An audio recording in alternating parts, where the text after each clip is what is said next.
Here. Ms. Devine. Here. Mr. Davis. Here. Mayor Benjamin. Thank you, guys, and welcome to our work session. The mayor's had to step out for an appointment, but he'll be back shortly, and Mr. Rickaman is also has an appointment, so he'll be back shortly. But before we get started, Ms. Wilson, I'd like to recognize Councilman McDowell for an update on the Housing Authority. Good afternoon. Good afternoon. One of the issues, of course, that has been a continuing flow is that how do we adequately continue to support our residents? I've had conversation with the United Way, and as a result of that conversation, the Allen Benedict Court Assistance Fund is up and running. All of what I talk about today in a very abbreviated way will be sent to each of you. Ms. Yutzi will make sure that you get this information, probably a little more in-depth. But the United Way, of course, under the umbrella, under the Allen Benedict Court Assistance, will provide services for unmet needs within the community and, of course, within the Allen Benedict Corps. This, of course, is done in relationship with CHA. United Way will provide a case manager that will be responsible for making sure that persons are adequately,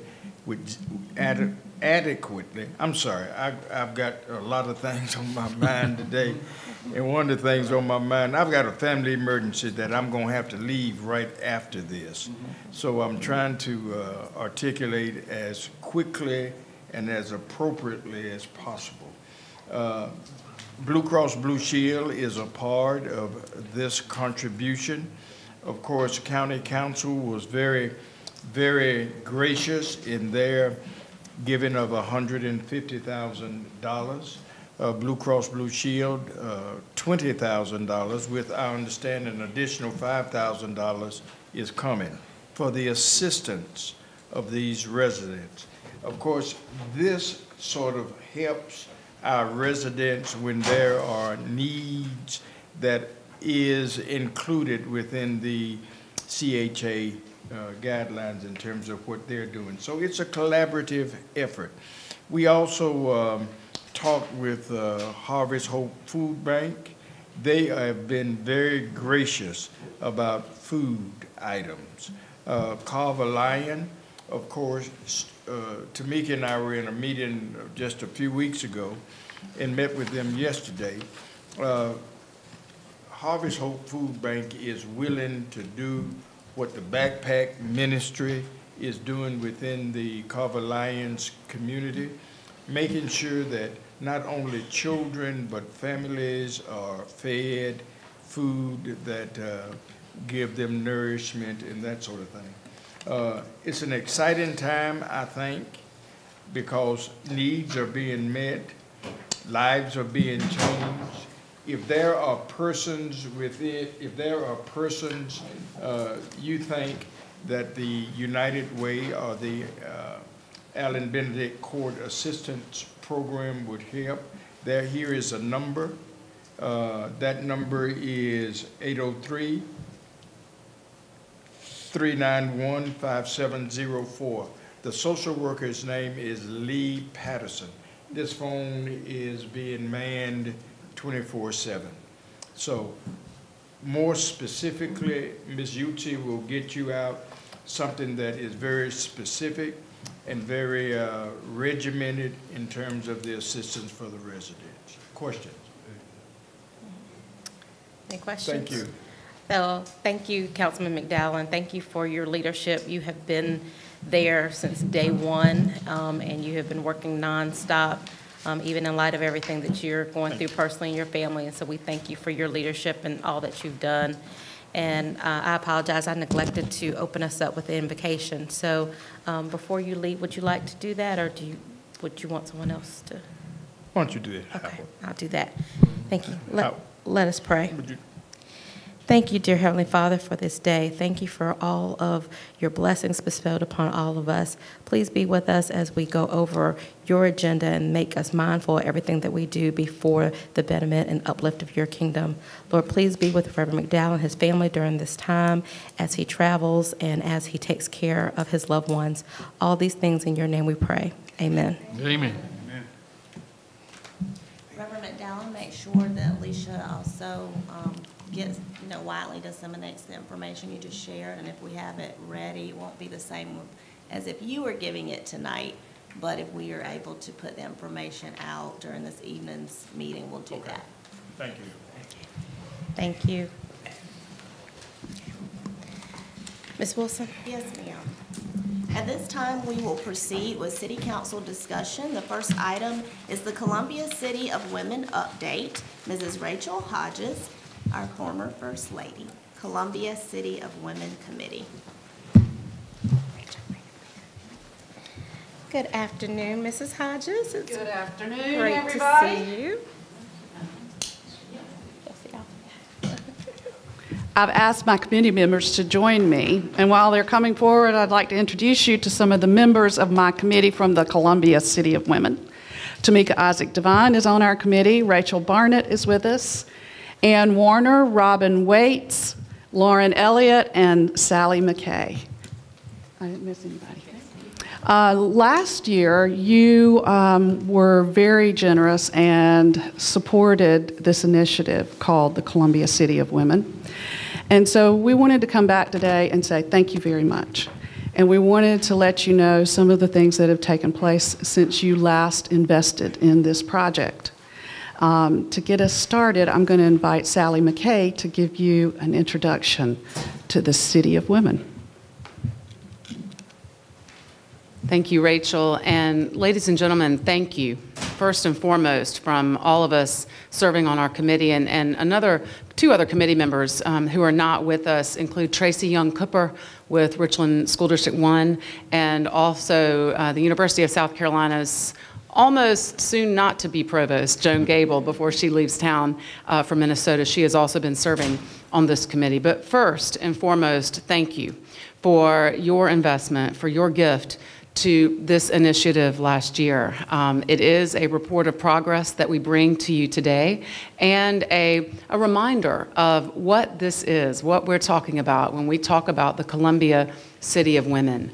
We see this initiative of Historic Columbia and of the Women's Rights and Empowerment Network as being possible because of community partnerships like your investment in us. We also want to name and thank the Central Carolina Community Foundation and their assistance in helping us secure a $70,000 grant from the Knight Foundation. We are grateful for that as well. The Columbia City of Women, this initiative is the means through which each of us and our young friends, little girls, little boys, big girls and big boys, can move through the city of Columbia and see themselves in a city that they walk around in, that they live in each and every day.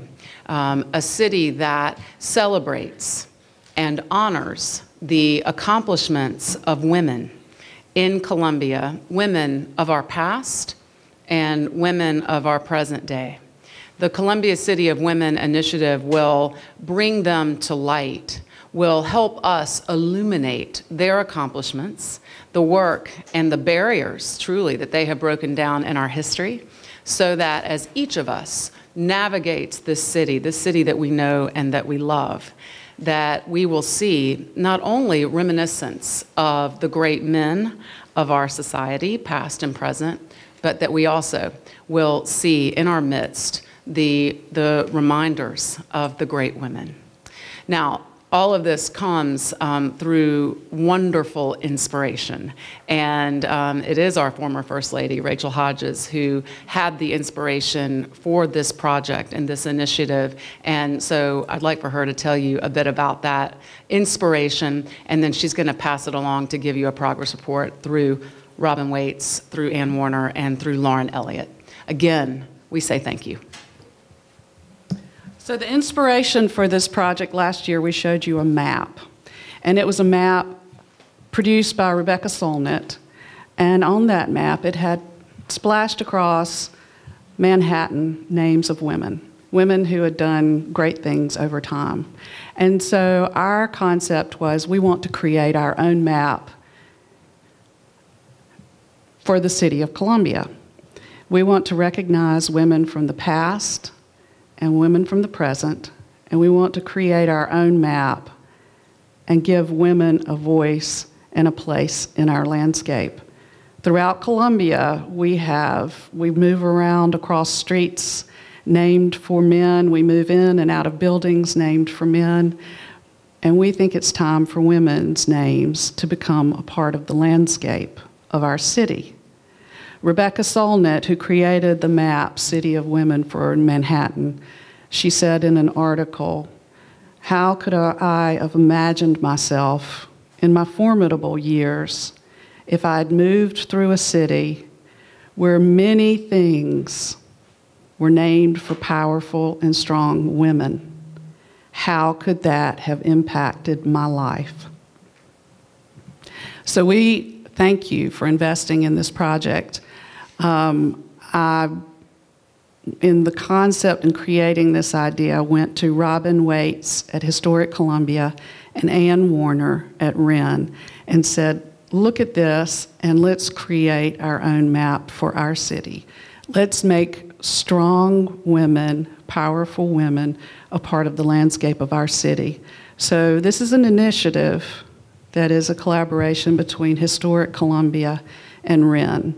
This is not an effort to rename existing landmarks or change street names. This is none of that. This is a new, innovative concept to make women part of the landscape of our city. And I'd like to introduce Robin Waits at Historic Columbia to let her speak to the work that they do in contributing to this project. Thanks, Rachel. Hello again.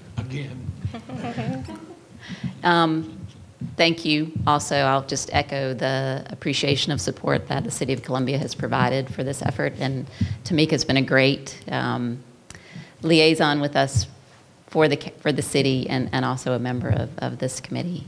When Rachel brought the map to me many months ago and said, can we do something like this in Columbia, I, of course, said yes, in part because Rachel was asking me, but also because it's a natural kind of evolution of the work that we are already doing. And one of the first things that we did was to identify currently what is the need for this in Columbia. So we know that looking at the original square mile grid of Columbia, the 41 streets that are there, there's only one that is named for a woman, and that is Lady Street. So it's not even named for a specific person. It's just Lady Street. It actually is a reference to Martha Washington, and it sits parallel to Washington Street. So clearly, our population today is over 50% women, and yet fewer than 4% of our local landmarks, of our historic markers, represent women's contributions to this community. So we know that there's a gap in representation. And so what we're doing at Historic Columbia through this partnership is utilizing the current work that we do through a project called Connecting Communities Through History, and taking those kind of web-based products and focusing those thematically on women and their contributions. And as you all know, the work that we do primarily looks at the past, those contributions that everyone in Columbia has made. What we're excited about with this partnership is working with the Women's Rights and Empowerment Network to take the inspiration of women's work in the past and move that into action for the future. So I'm going to turn that over to Ann Warner with Wren. Thanks, Robin, and thank you so much to all of you for your support and attention. WREN is a statewide, nonprofit, nonpartisan organization. Our mission is to build a movement to advance the health, economic well-being, and rights of women, girls, and their families in South Carolina. Columbia is our home. That's where we are based, and we are so excited to be part of this initiative because we think in order to create a more equitable future and a community where everybody has the opportunities that they deserve, that we need to think about where we've come from and the contributions that so many people have made to where our city is today, and to have that sense of past to inspire people to continue to work towards a future that is even more inclusive of the contributions of diverse women and girls. So WREN works on multiple issues: health, education, economic well-being, freedom from violence, leadership and civic participation. We're working on all of those categories within this project, in addition to arts and culture, to recognize, again, the contributions of women who've come before us and continued up to the present day, so that we can build this movement through thinking about what can we do differently to ensure that representation is more equitable and that all voices are fully contributing to our beautiful city.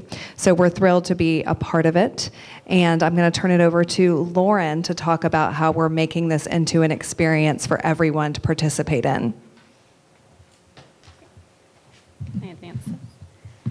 Hello, everyone, and thank you as well. It's because of your gracious giving and your gifts that we are able to really move this initiative ahead. So as Rachel mentioned, last you saw a little introduction on this initiative. We were kind of in the very beginning stages and have since created a strong brand that we're starting to communicate out to the public, and is starting to become a little bit more recognizable.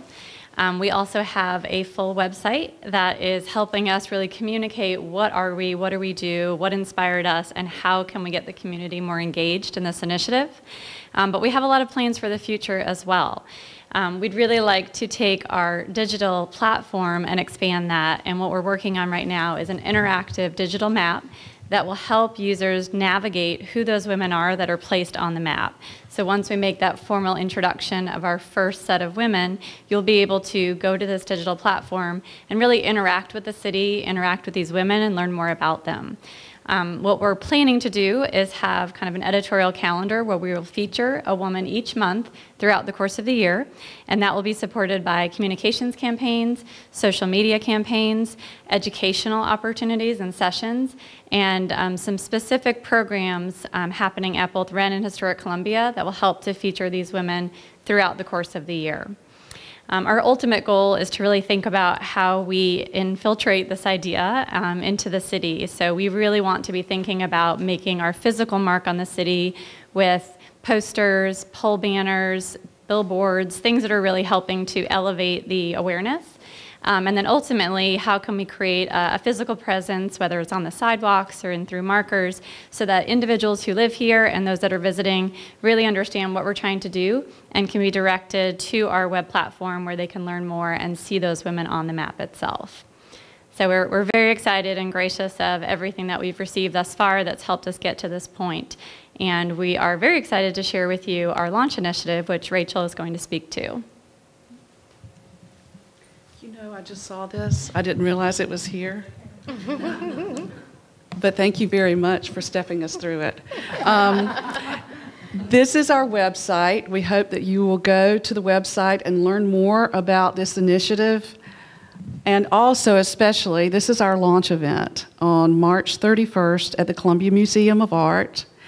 And we hope that you will all attend and participate and celebrate. This is an opportunity for us to celebrate these women, engage together as a community, and inspire our young people to be. If you cannot see it, you cannot be it. And this is an opportunity for young people to see what women of the past and women of the present have done and the barriers they've overcome to make life in the city of Columbia better for all of us. This is not a women's only initiative. Good men are involved in this as well. And so we really hope that the community will support this initiative. We hope you will participate on March 31st and join us in celebrating the Columbia City of Women. Are there any questions? Rachel, Yes. can you just start at it? I know Mr. Rickman's not in here, but this came up when we first introduced the concept to council, and everybody was very supportive, but there was a question about, how the women would be selected. So can you kind of briefly talk about how the initial women who will be unveiled on the 31st were selected, and then the process for ongoing, or the anticipated process for ongoing recognitions? And how do you place them on the map? Thank you. Those are very good questions, and it's my fault. I meant to mention that, but just went right through my brain. Thank you for Tamika. So 12 women have been selected, and 12 women will be revealed on March 31st. And they are a cross-section of time in history. So we have women from the past and women from the present. And those were selected, a rubric was created, Historic Columbia and Wren and their research areas, the brilliant people who do this work in these two organizations, spent an exhaustive amount of time looking at a range of people and saying, okay, how do we create a way to identify women, but make sure that they fit into a formula so that we can use this same formula going forward in our selection. So Historic Columbia and Wren created a rubric based on the pillars of Wren, which Ann mentioned a moment ago: health and education, safety from violence, arts and culture. Those are as the paths that we're choosing in our selection of women. So we have a rubric, that's our formula to select women's accomplishments that fill into those spaces. And we've selected 12 women for this first reveal on March 31st. And those 12 women will actually be plotted on a map. So as we mentioned up here, we will have a real printed map that you can hold in your hand. But also, we want the technology going forward so that when we have a person visiting their son or daughter at the University of South Carolina and they're walking down the street and they see our icon, which is up here in the top left corner, that is the representation of the City of Women. When a person sees that icon on a sidewalk, we want them to go to an app on their phone that shows a map of our grid, and they can drill into that app and say, oh, who was that woman and what did she do? And there's content within that app on that map that says, this is Mrs. So-and-so. And in 1883, she did this. Or in 1972, she did this. And this is the spot where it took place. So my goal, my dream, if I might be so bold to share it with you, I'd like to see that symbol that is our logo for the City of Columbia put into the sidewalk in brass in those specific locations that represent those individual women, with that woman's name in that logo in the sidewalk, so that when you go to that map, whether it's a printable map in your hand or a map that's on your phone, that you can learn more about what that woman did to make this city the strong, wonderful place it is to live today.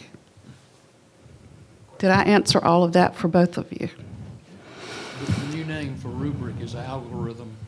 An algorithm. Thank you, Howard. Councilman. Mr. Bador? Rachel, thank you. The more I was listening to you about how you identified the location of, the more I think maybe you should look into a block or a square like they do in Hollywood Squares down and define that individual with their name, of course, the date they were born, the day they died, and maybe some of the highlighted achievements.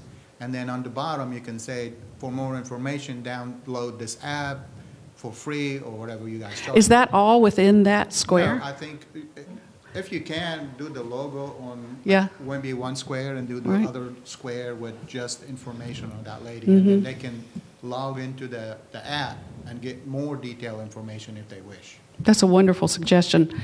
I'll have to pull that up and see what that actually looks like. Hollywood Squares. Hollywood Squares, because we want this to be a symbol that people identify with, and we want that woman's name to somehow be placed in there within that sidewalk space, so that as people are just walking around our city and they kind of stumble upon that icon and they can say, oh, what is this, and who is she?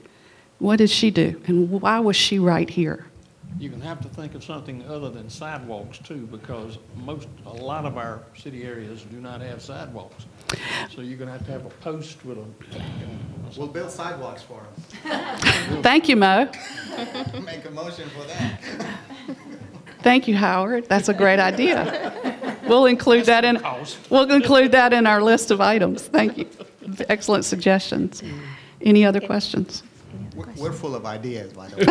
Just in case you need any more, you just come back to us. Well, we are very excited about it because we could not be to this space where we are today if it hadn't been for your investment in this project. And I remember the first day I went and sat down with Tamika and I showed her the real map of Manhattan that inspired all of these women to be a part of this effort.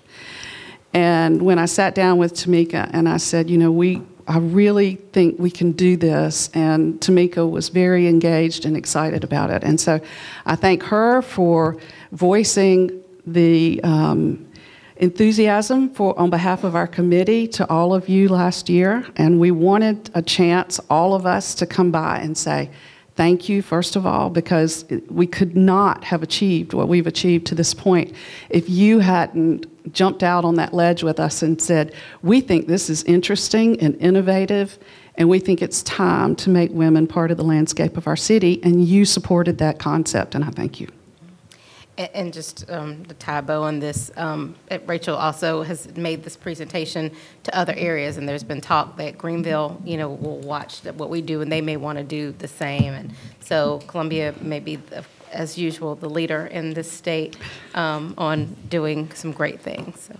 That's One more idea. I know you're dying to hear more ideas. So legality, I guess we need to give you an encroachment permit or a right-of-way permit. That way you don't have to come back for the city council every time you have a logo or a place to be. So I think we can generalize it for you guys. Is that something doable? So I don't think we're, I don't think we're there yet. We'll just let staff work with the committee and figure out what I love needs where to you're happen. headed. I'm just trying to save y'all some effort. No, we want to be engaged with you because we think this is a city investing in our city to create a new innovative idea of how to acknowledge the strong people of our history and today. And so we want to stay connected with you, and we want you to be excited about it like we are. So I love that you're thinking in that direction because you're exactly right. And Tamika is exactly right. We're not quite there yet, but we're almost there, and we want our launch on March 31st to be an exciting evening. And we hope all of you will participate and come join us, because I think the next day and all of the efforts that Historic Columbia and Wren and Cyberwoven are putting into the social media element of this, we're going to be overwhelmed with enthusiasm for this project. And so we're going to also encourage everyone that speaks to us about it to make sure to mention it to you, to say thank you. Are you going to do 12 a year? We're doing 12 this year so that we can focus on each woman each month. So for each month of the year, we'll focus on one of those 12 women and really drill into in who she is in multiple ways through both of these organizations. Going forward, we have some other ways that we're tossing around how we can reach out into the community and possibly find ways that the community can make suggestions to us. We are not at a loss for names at this point because we really have a wealth of women who have done some amazing things. But we want to have the community engaged in some way in helping with that, but we just haven't gotten there yet. We will. Any other questions? Anything else? Thank you all. Thank you, Thank Tamika. you. Thank y'all. Yeah. Right.